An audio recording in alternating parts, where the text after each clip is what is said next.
So good morning, class. This morning we'll just quickly look at two examples of changes in clinical kinetics based on induction and suppression of cytochrome P450 enzymes. And the idea is basically to show you instances where normal kinetics may be altered because of the activity of drugs. I know that you've just had a session with pharmacist Akinola, where he explained to you how certain drugs, their pharmacokinetics might be altered because some of them may, especially those that are uh, transported by, or sorry, those that can reach a ceiling effect. Hello.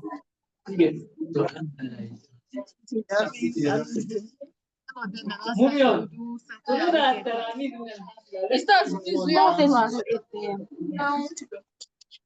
That's why we need to move fast.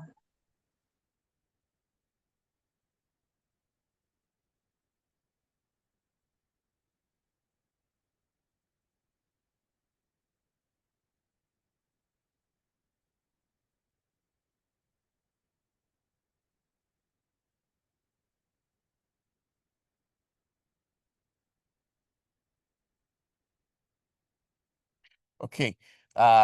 So he spoke to you about how certain drugs, because they are their metabolism or their action is dependent on competitively inhibiting or competitively activating certain proteins, might have a ceiling effect resulting into alterations in their pharmacokinetics, right? And it's the same thing when we're looking at medicines that kind of alter CYP450 enzyme activity, right? And we have two very commonly used drugs as examples this morning. We'll first look at cimetidine, then we'll look at carbamazepine. Cimetidine is popularly used because of the cost of production. It's very commonly used in patients with peptic ulcer disease. And of course, more recently, it's been replaced by omeprazole, but it's still a very important molecule because of its widespread use and acceptance. Even though some of its side effects are beginning to, the expression of some of its side effects is beginning to limit its use because it's now been found to also modify some hormonal processes as well. So, so first we'll start with cimetidine. Cimetidine is a first histamine H2 receptor antagonist with wide clinical applications. It's weak base, of course, that's its chemical properties, weak base, highly water-soluble compound, and can be measured in biological fluids by a number of high-pressure liquid chromatographic methods. So in terms of therapeutic drug monitoring, it's a very, very interesting candidate, even though there's no logical reason to do therapeutic drug monitoring, since the side effects are mild and then the toxicity too, even though it can occur at toxicity can occur at doses used regularly for treatment, but we'll get to that soon. Blocks the H2 receptor in the gastric parietal cells, leading to inhibition of gastric secretions, and it is this way that helps it to reduce hyperacidity in the stomach, resulting into healing of ulcers, of gastric ulcers, right? Clinically is used in treatment and management of benign gastric and duodenal ulcers, erosive gastroesophageal reflux disease, heartburn, pathological hypersecretory conditions like Zollinger-Ellison syndrome, peptic ulcer disease, GI bleeding prevention in critically ill patients. Okay, and of course, it's available in different, both as injectable, syrup, and as tablets. While tablets are the most widely distributed in Nigeria, but injections are also available, and they're very useful, especially in patients with the injections are very useful, especially in patients with Zollinger-Ellison syndrome. Now, we'll talk about basically pharmacokinetic parameters, since this is what our focus is on. Cimetidine concentrations between 0.5 and 1 micrograms per ml are required to suppress gastric acid secretion under basal conditions or stimulated by pentagastrin or food. So, attempts to correlate plasma concentrations of cimetidine or any of the pharmacodynamic parameters to duodenal ulcer healing have so far failed, right? And so prediction of the therapeutic response from pharmacokinetic data is always disappointing, because in some patients you achieve a lower dose, you see um clinical outcome. The ulcers will heal, the gastroparietal cells, you see them turning you see them turning over, and then the gastric ulcers that are there gets cleared.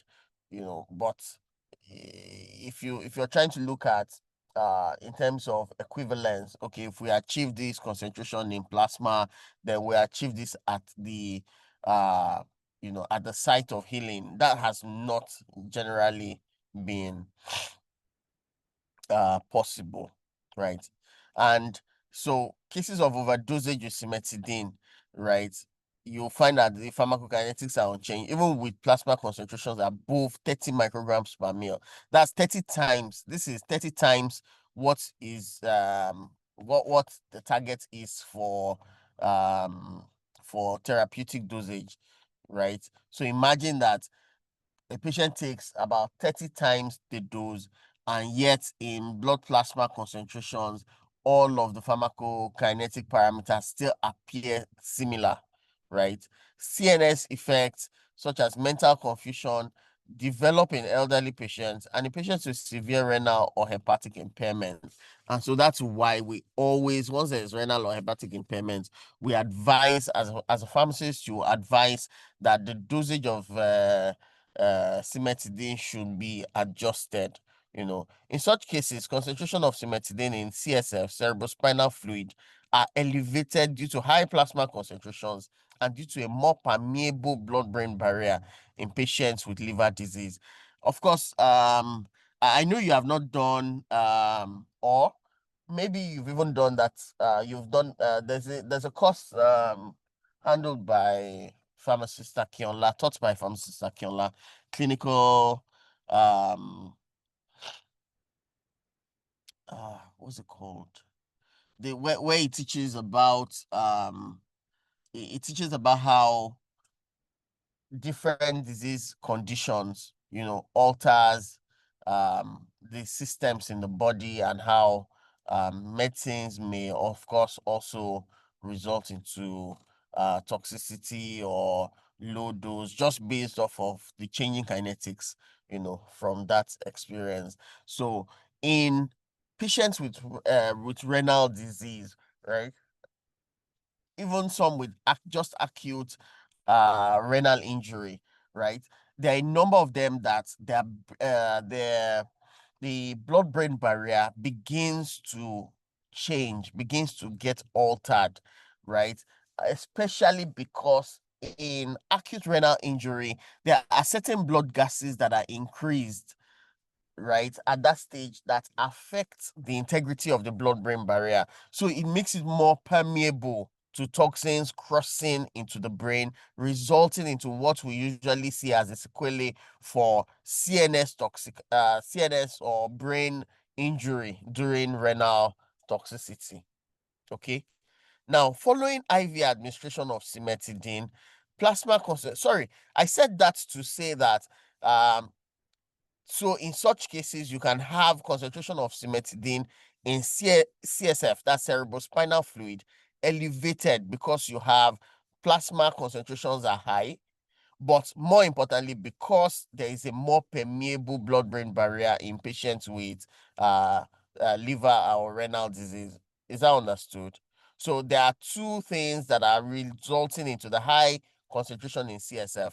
One is high plasma concentration, but also more importantly, a more permeable blood-brain barrier.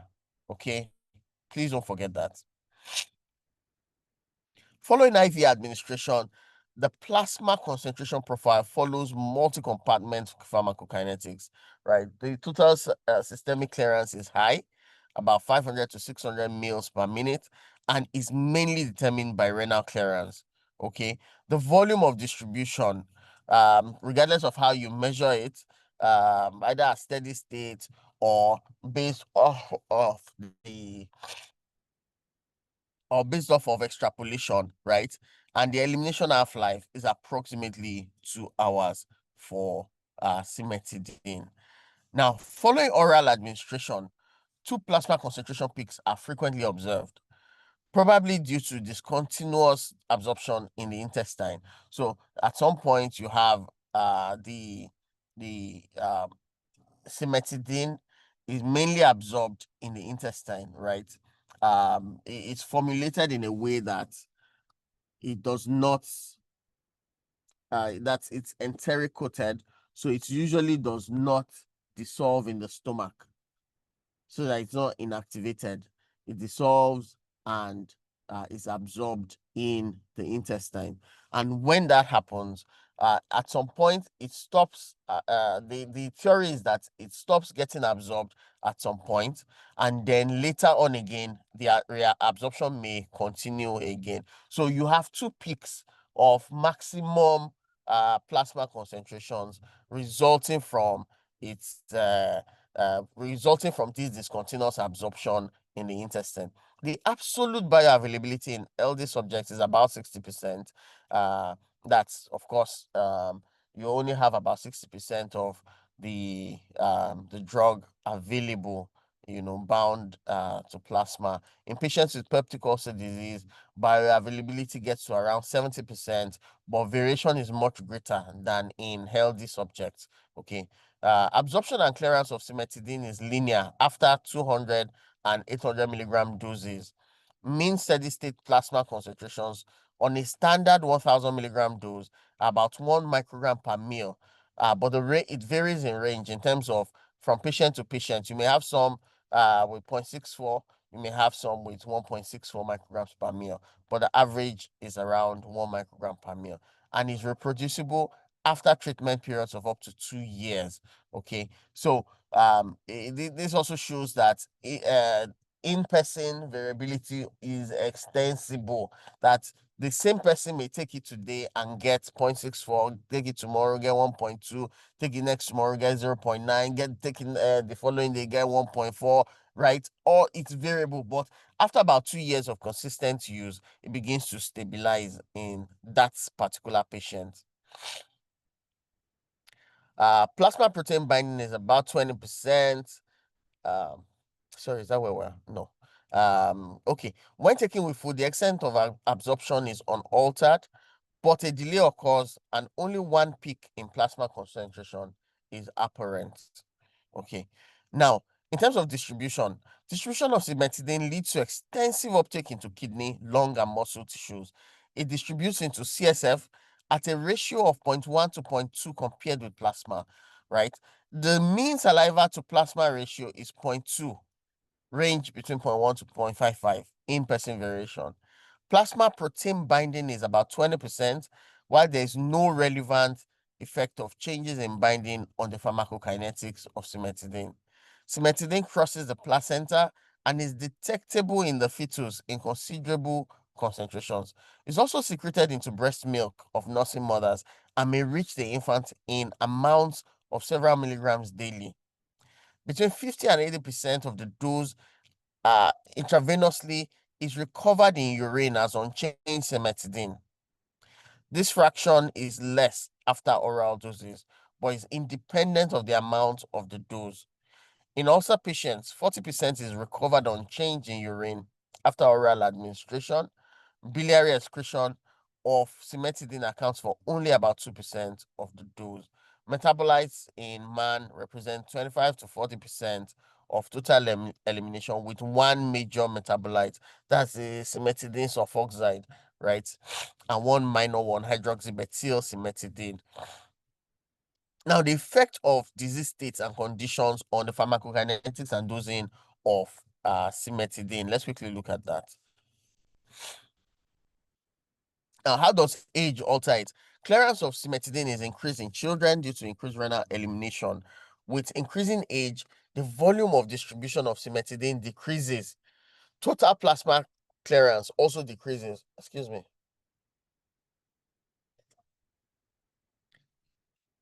Total plasma clearance decreases as a function of decreasing renal clearance. Plasma half-life also increases, and the duration of effective plasma concentration above 0.5 micrograms per ml increases as well. So age has a pattern of decreasing clearance as one ages, as the age increases. Renal disease. In patients with advanced renal insufficiency, total plasma clearance is reduced from a mean of 500 ml per minute, we mentioned this earlier on, to less than 200 ml per minute, mainly due to a decrease in renal clearance to 50 ml per minute or less. Elimination half-life increases from 2 to 4 to 5 hours. So you need to take care of this. If not, the patient goes into a toxic overdose. The absolute bioavailability in renal patients is unchanged or slightly higher compared with controls. A dose reduction for cimetidine is suggested according to the degree of renal impairment, with 400 mg daily being recommended in patients with minimal renal function. Cimetidine can be dialyzed. That's if a patient is overdosed, then cimetidine can be removed through dialysis. Okay, it's dialyzable during hemodialysis, but less than 20% is recovered after a single dose, and dose adjustment is seldom necessary. So even if a patient is on dialysis, right, and their dose has been optimized, so two things there. One, if a patient has received a toxic dose during hemodialysis, you can remove some part of it. Secondly, if a patient is on dialysis, right, and that dosage has been optimized already, remember that we're talking about once daily dosing for patients with hemodialysis, right, or with renal insufficiency.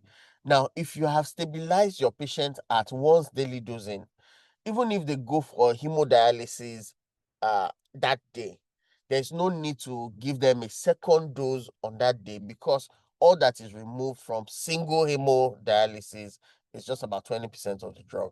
And like we said, that does not really, the dose in the plasma does not really correlate to the clinical effects that we see. So it's fine, they can just continue their day. Now, in liver disease, patients with severe liver cirrhosis, non-renal clearance of cimetidine is significantly reduced. Yes, Amanda, please speak. Sorry, sir. In that renal disease, the line that said the absolute bioavailability in renal failure is unchanged compared with controls. I'm wondering, like, because I know that normally you're supposed to reduce the dose in renal disease, but if you're saying that the bioavailability is the same as other in control subjects, what's now the point?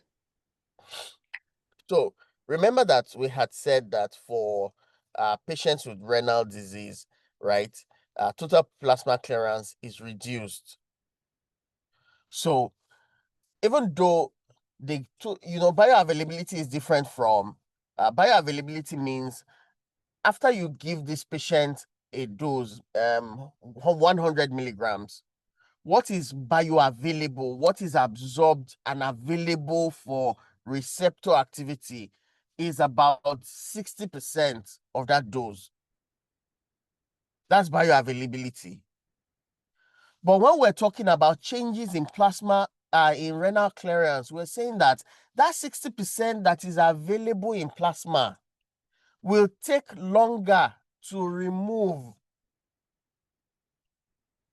Do you understand? Absorption is fine. Absorption still remains unchanged.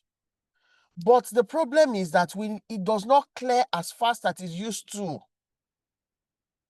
In some renal insufficiency patients, instead of being able to clear at about 500 mils per minute of blood, we're saying that it may even reduce to about 50 mils per minute, which is less than about 10 times less than normal clearance. So the duration is what we change, not the absolute dose we give the patient. Do you understand?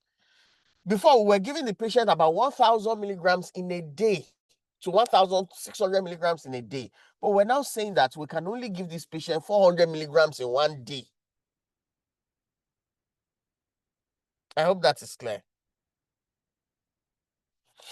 Okay, so on to talking about hepatic disease.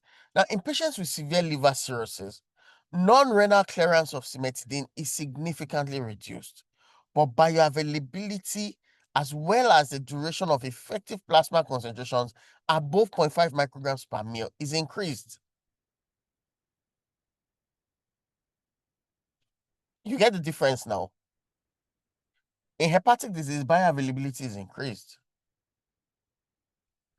In hepatic disease, renal clearance still remains as it is, except for non-renal clearance, because, for example, biliary clearance is also is related to the biliary tree, so it's connected to the hepatic metabolism as well. So that is reduced. Remember, we talked about that there are other ways through which the metabolites are also between 50 and 80% is recovered in urine. So let's even say Gabada and I import outside into this lecture. So let's just assume that 80% is excreted in urine, right? That's renal related. But we're saying that there is another 20% or so that is excreted by other means. Biliary excretion takes care of about 2%, but that biliary excretion is related to hepatic function. Metabolism is also related to metabolic function. So all of these will be hampered. I hope you understand. All of this will be hampered when there's hepatic disease, especially severe liver cirrhosis. So renal clearance is okay, but bioavailability will go up.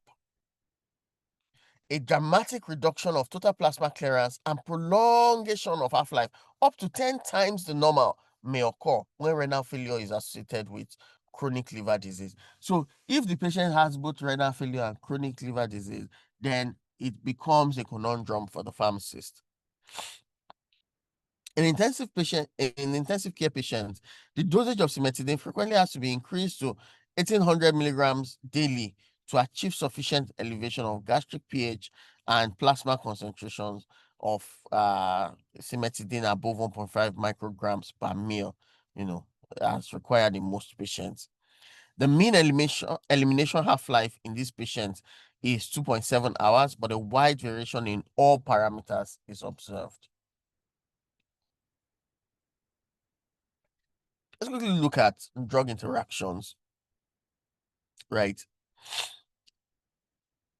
Cimetidine inhibits many of the isoenzymes of the hepatic C450 enzyme system, 1A2, 2C9, and 2D6, sorry, and is a potent enzyme inhibitor of many drugs metabolized by these liver enzyme systems, particularly CYP1A2, thus reducing metabolism of such drugs and increasing their plasma concentrations.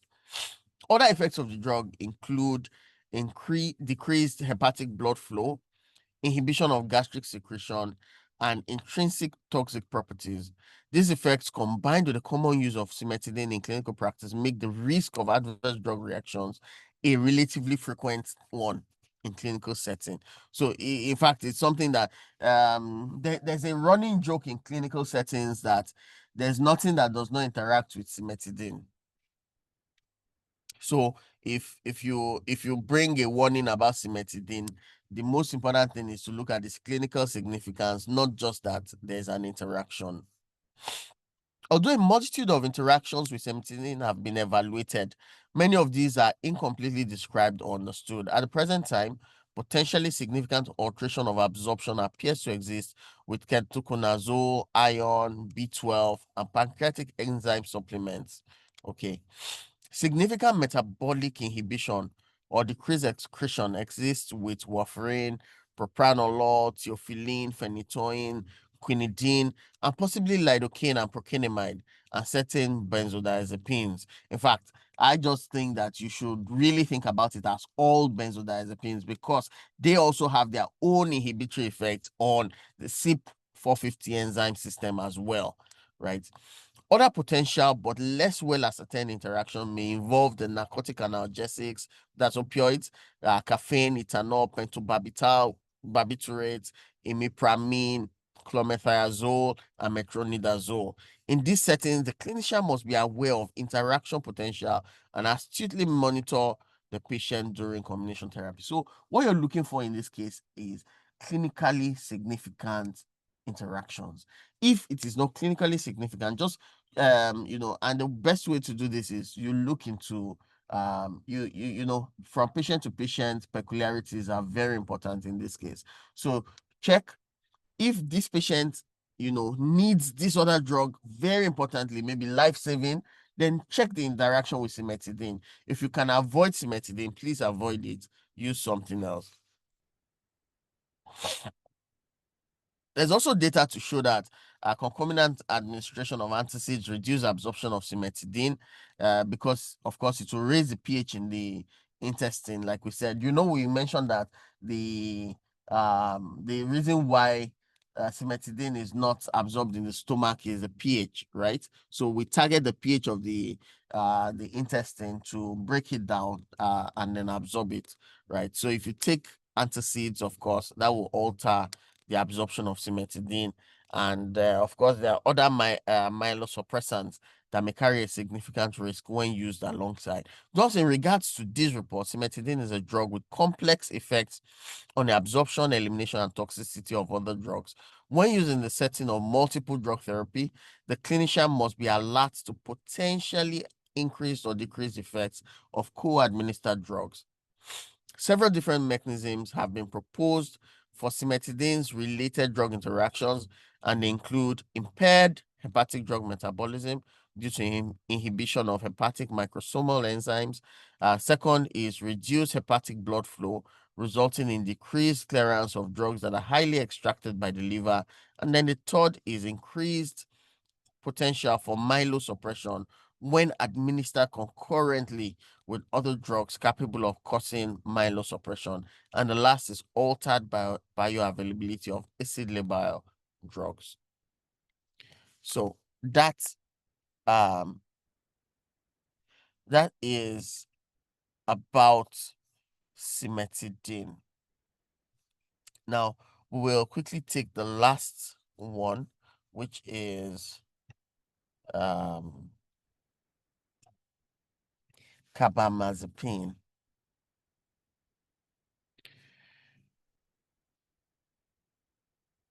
And then we'll take questions if there are any.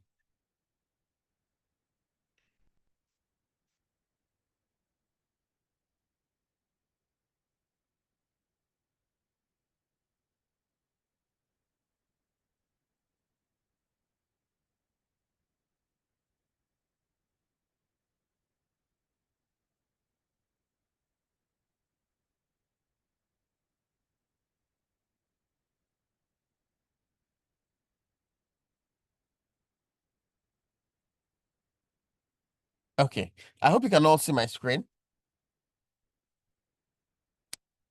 All right, so I will quickly talk about clinical kinetics of carbamazepine. And by way of introduction, CBZ is an immunostilbene derivative used primarily as a prophylactic agent in chronic therapy of epilepsy. And this is one of the reasons why it's important. It's been a mainstay of treatment for epilepsy for epilepsy for several years. It's effective, it's cheap, and has, not so many side effects. Although it has as many interactions as cimetidine as well. Carbamazepine is also a useful agent to treat trigeminal neuralgia and bipolar affective disorders. It shows wide inter and intra-individual variability that even in standard doses might cause convulsion, CNS toxicity, and other side effects. And clinical management of these drugs need an individualized dosage schedule program. The anti-seizure property of CBZ is related to its ability to decrease transmission. That's the mechanism of action now.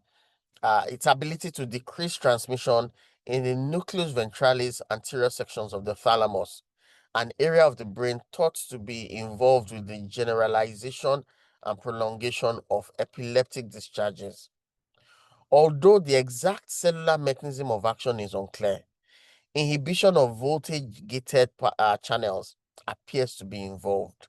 Additionally, CBZ depresses post-tetanic potentiation and may prevent increases in cyclic adenosine monophosphate activity in the brain. CBZ is not available in injectable form. It's used orally, and these are the doses available. In terms of therapeutic and toxic concentrations, sorry, 1 minute, please.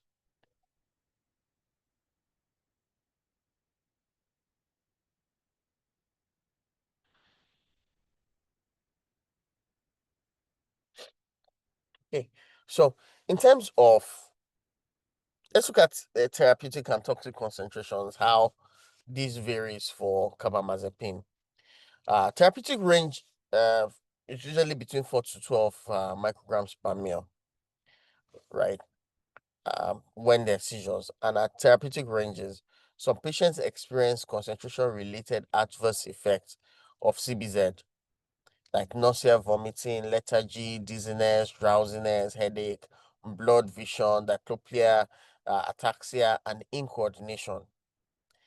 CBZ exhibits concentration-related toxicity, which can also manifest as osteoporosis, blood dyscrasias like aplastic anemia, granulocytosis, and the reason it's granulocytosis is the main reason why treatment should be discontinued. If you have white blood cell count that has gone lower than 2,500 cubic meters, right? You know, you should immediately be thinking about withdrawing CBZ. CBZ has been found to be directly toxic to white blood cells, so it's an important marker. Once white blood cell count is beginning to decrease, then importantly, you watch the patient closely. CBZ also causes anti-epileptic drug hypersensitivity syndrome, right? And it's not only if a patient becomes sensitized or experiences toxicity from CBZ, they most likely will experience toxicity from other anti-epileptic drugs as well. Even though they are now atypical agents that that kind of they're typical agents now that their mechanism of action is significantly different, and so CBZ does not show does not show cross contamination with them or cross activity with them. So CBZ's anti-epileptic drug hypersensitivity syndrome does not affect those classes of medicines, right? But it affects drugs like oxcarbazepine, phenytoin, phenobarbital, which are the most commonly used anticonvulsants. These are also agents that can they can also sensitize the brain in the opposite direction to CBZ as well. Because CBZ induces its own hepatic metabolism, these adverse effects can also be seen early during dosage titration periods after dosage increases are made. So autoinduction means that CBZ can induce the hepatic enzymes that metabolize carbamazepine, right? It can induce them and then increase its own metabolism. So that means CBZ is cleared faster because it has induced its own hepatic enzymes. Basic pharmacokinetic parameters for CBZ. Absorption and distribution. After oral ingestion, CBZ is rapidly absorbed. Tmax is formulation dependent. If it's there are some of the formulations that are immediate release, some are extended release. So the time to get to maximum concentration is formulation dependent. Availability is constant around 75 to 80%. Volume of distribution is 0.8 to 2 liters per kg. Plasma protein binding is 75 to 80%, resulting in a free fraction of 20 to 25%. Plasma protein binding is quite variable among individuals because it's bound to both albumin and alpha 1 acid glycoprotein. The protein binding of the pharmacologically active metabolites carbamazepine 10-11 epoxide is 50% to AGP. It's 50%. Sorry, it's 50. The protein binding of the metabolite is 50%. AGP is present in lower amounts in all individuals, but is secreted in large amounts in response to certain stresses and disease states such as trauma, heart failure, and myocardial infarction. So patients with these conditions will definitely have higher fraction, will also have increased binding of plasma, increased binding by plasma protein, since there will be expression of AGP, higher expression of AGP in them. In patients with this disease state, CBZ binding to AGP can even be larger, resulting in an unbound fraction as low as 10 to 15%. Biotransformation. Carbamazepine is extensively metabolized in the liver. Hepatic metabolism takes care of greater than 99%, primarily by CYP3A4, and the metabolite resulting from this is CBZ 10-11 epoxide, right, which is pharmacologically active as well. CBZ is a potent inducer of hepatic drug metabolizing enzymes. We've mentioned this before, and induces its own metabolism. That's it increases its own metabolism. This process is known as autoinduction. As a result of this, patients cannot initially be placed on the dose of carbamazepine that will ultimately result in a safe and effective outcome. Patients are usually started on 1/4 to 1/3 of the desired maintenance dose, and this is increased by similar amount every 2 to 3 weeks until the total desired daily dose is ultimately reached. This gradual exposure of CBZ allows liver enzyme induction and CBZ clearance to increase over a 6 to 12 week period, you know, so it doesn't affect, what we have desired or designed as our final target maintenance dose.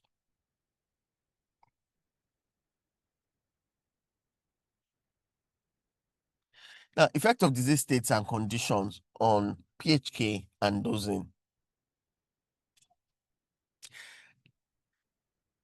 We have said earlier on that CBZ affects the pharmacokinetics of other drugs, right? And some of other drugs also affect its pharmacokinetics. So let's look at liver cirrhosis or acute hepatitis. In patients with liver cirrhosis or acute hepatitis, they have reduced CBZ clearance because of destruction of liver parenchyma. This loss of functional hepatic cells reduces the amount of CYP3A4 available to metabolize the drug, and this decreases clearance.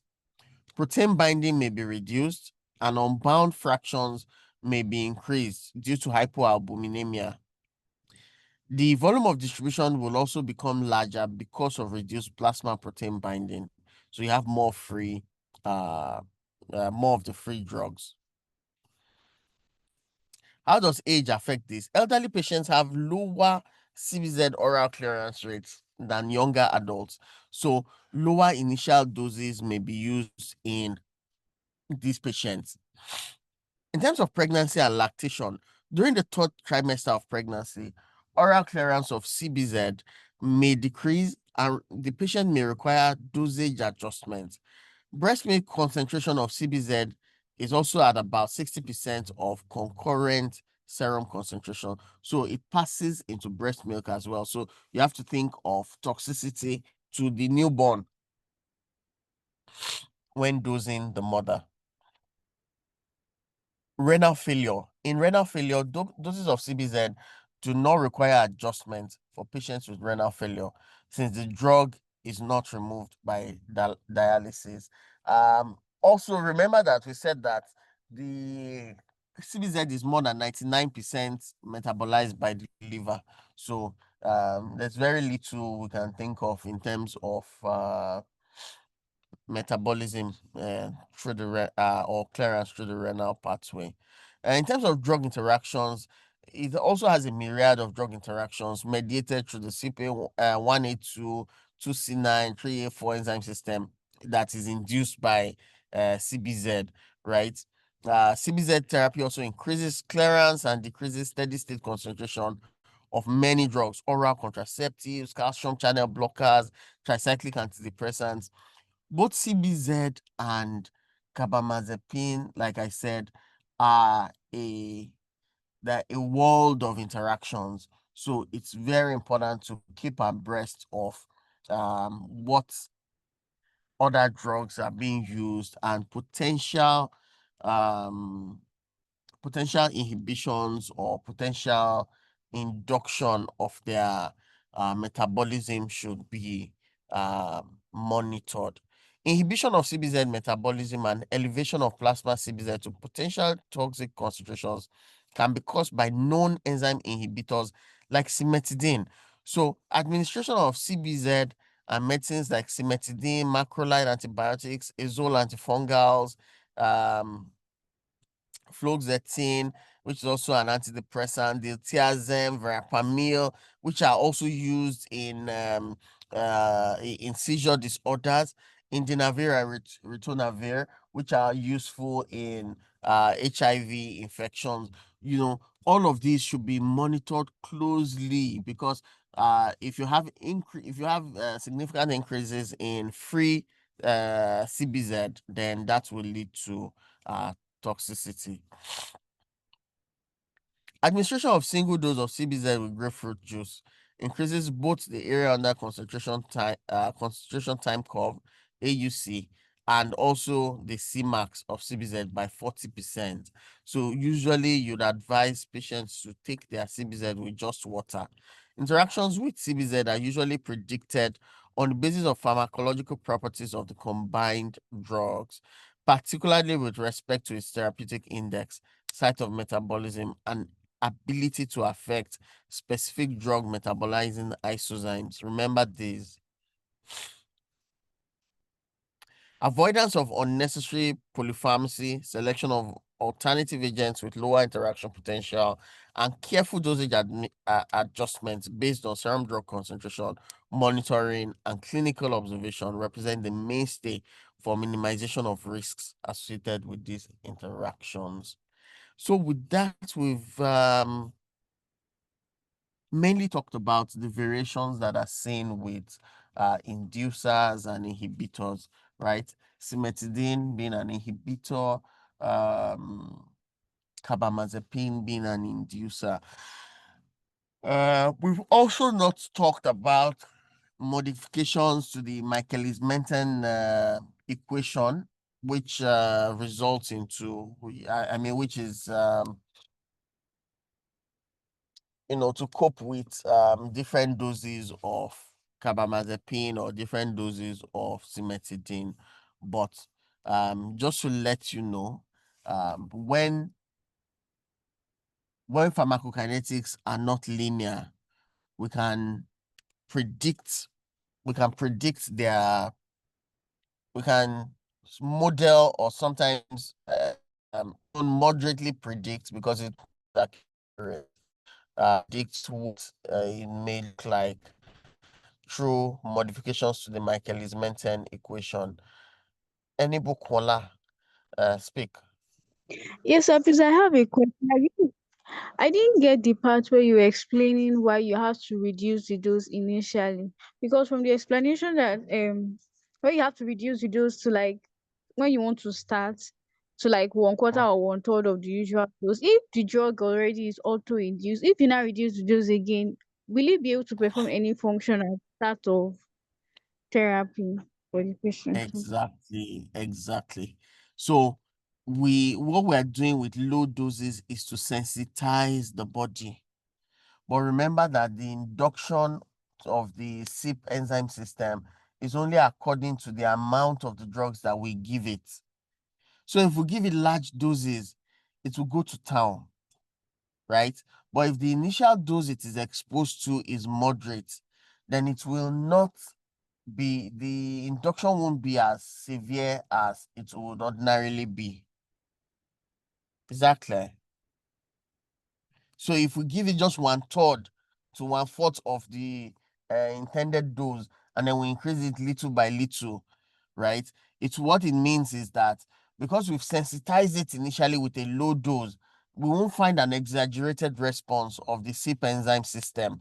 So the small additional doses will not be sufficient enough to push it into overdrive again. Do you understand what I said?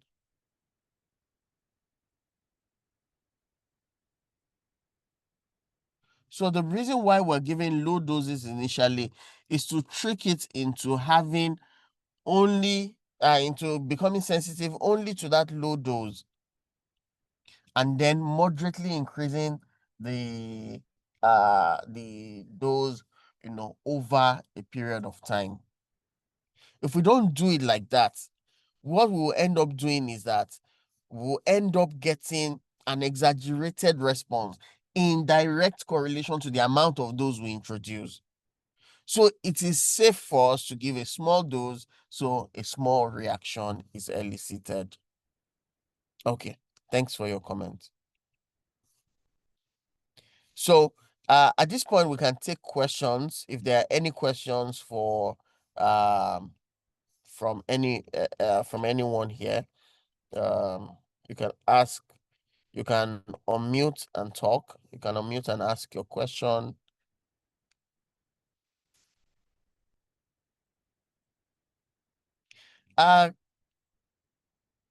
Will the class want maybe a tutorial session before the exam?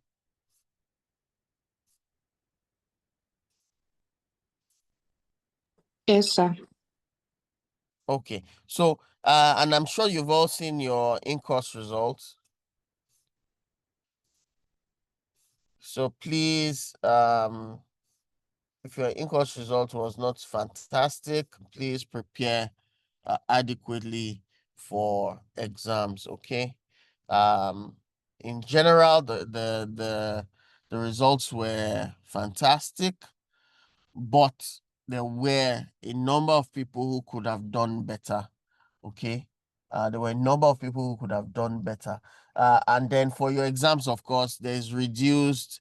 You're not reading Professor Shuremekon's part, since that's been completely covered in the in course. So there's no need. So that reduces how much you have to read. Okay. So please, but if there are specific issues, you can drop questions on the Google Classroom for me. Okay, you can drop questions there. You can ask me questions there. I'll be glad to respond. I also have practice questions on the Google Classroom. I mean, when we saw results, some people scoring less than 30 in INCOS, it wasn't palatable. INCOS is a place where you would have done a lot of work so that the exams are not too tedious for you. Okay, so please take the time to prepare adequately for exams. Yes, is this Olanurin? Yes, yes, sir. Hello, sir. Talk now. Sir. Hello? Hello. Go ahead, Hello, talk. sir.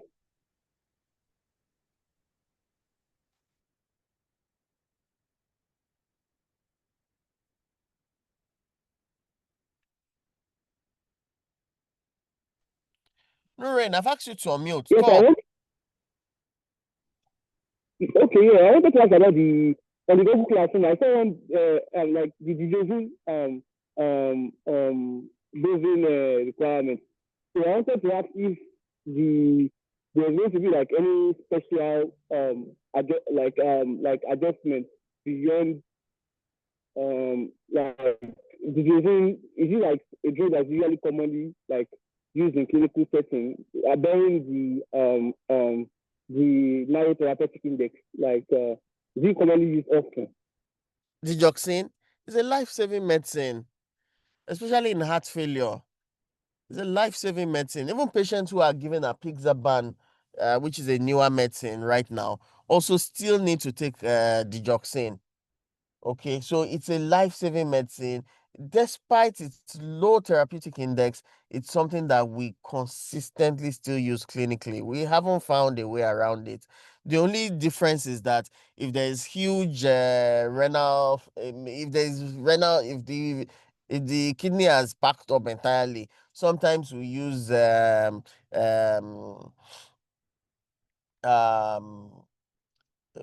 what's it called now? I'll try and remember the name. There's a congener that, but the digoxin is a very, very key part of therapy in drug failure. So we don't joke with that at all. It's always used. It's still used.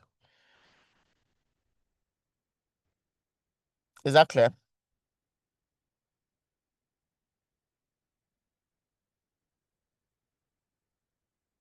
All right. So in the absence of any other question, I'd say have a wonderful day. Please get to your class rep so we know which day we can come in for a tutorial. Maybe if there are significant questions, if there are specific questions, drop them on the Google Classroom chat.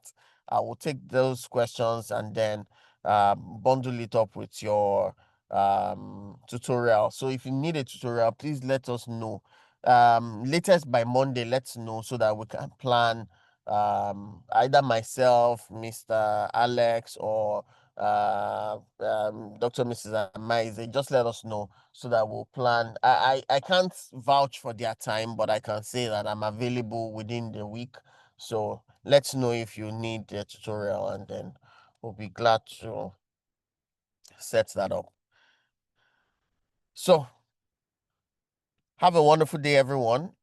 Thank you for coming to the class. Bye for now.